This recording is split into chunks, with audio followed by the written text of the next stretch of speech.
Admittedly, I'd never played a Shantae game before. I had heard vague hot whispers of WayForward's purple-haired woman and her veneration among the larger cult following, but in earlier years the series seemed to exist in obscurity, and it wasn't until Shantae and the Pirate's Curse that I began to hear more about the games and their critical acclaim. Thus the Genie and I had never formally met. Delayed by a couple of years, we fast forward to Shantae Half-Genie Hero, a game of many firsts. First in a series to be funded via Kickstarter, first to implement 3D environments, and the first entry I'd be introduced to. As far as the latter's concerned, it's certainly a strong opener. Half-Genie Hero is a nice game. It's nice like a cherry top sundae or pajama pants. Casual joy without much complication. It's just ducky, and everything about it is a pleasure to look at and to listen to. The spectrum of color on display pops like a candy cornucopia, and there are few games with such a liberal and vibrant use of the palette, outside of your typical Nintendo standouts. From sparkling waterfalls to sun-smeared ruins, the game is a living rainbow across the board. Creamy, silky smooth animations of Shantae and her wide cast of 2D vectors only add to the visual feast. A lot of effort was put into bringing these characters to life, with clean movements and exaggerated idle stances, forever jiving to theme of big dumb Arabian dance party.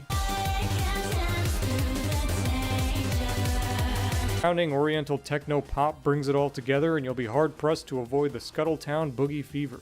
As the local village guardian, Shantae is tasked with unveiling and putting an end to the absurd, yet shockingly clever schemes of her token arch-villains. Malevolent, if not also lovable, antagonists that remind me of some of the less competent bad guys from the Aladdin animated series. There are a handful of stages throughout the game, comprising of 2 or more sections, each section usually showing off an altered environment. The stages are unique and offer up fresh gimmicks that switch up the minute-by-minute hair-slapping gameplay, until you reach the inevitable big bad. One stage might accost you with powerful sandstorms, while another has you bounding across the sky, heroically committing grand theft magic carpet. And while each stage is fun in its own right, they're also comprised of open zones that harbor secret items, like heart containers, and abilities, like more dancing.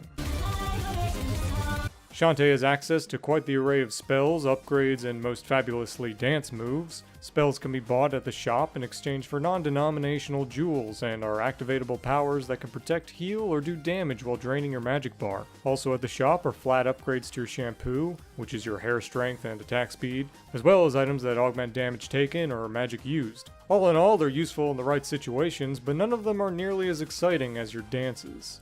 As a half-genie, Shantae is able to use transformation dances to shapeshift into a variety of brutally adorable jungle critters. These transformations are the crux of the game's progression, as each animal provides a new way to circumvent hazards, or crawl into previously untenable crevices. A lot of the game is an effort to discover hidden areas or characters, some of which are vital to completing the story. Flittering around as a cute beast woman is usually as fun as you might imagine it to be, and the environment is prudently designed to leave you curious and challenge your spatial awareness. Equally as you would imagine, being a crab is utterly, honestly terrible. I hate being a crab.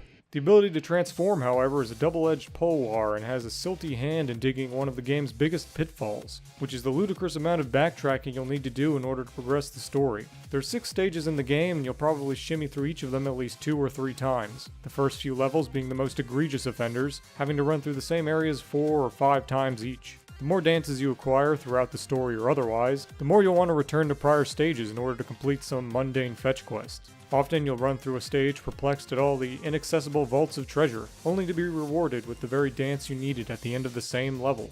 This in mind, your initial sense of adventure might eventually turn cantankerous in the last couple of hours, as you ferry key items between stages you've already explored several times already. It doesn't ruin the game, but it can rub your hips the wrong way after a while, and the amount of fun you're having may deviate throughout Shantae's heavily redundant adventure. Sure, there's usually an extra monster girl waiting for you the second time you prance around a stage, but backtracking in any game is not particularly compelling, unless the areas you're returning to have changed significantly from when you last saw them, or allow you to access brand new areas via your garnered abilities. Not really the case here in Sequinland. Stages are all pretty much the same as you left them.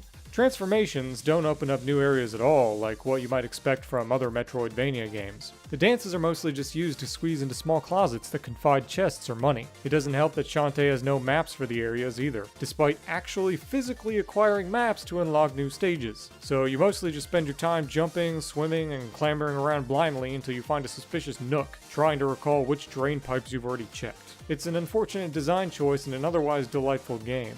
Although I'm being a tad harsh here, I clearly wasn't as efficient as I could have been during my first completion, and I was only annoyed as much as I just wanted to stop needing to retrace my steps and move on to tango with more quirky characters and waltz around in different, lovingly rendered locales.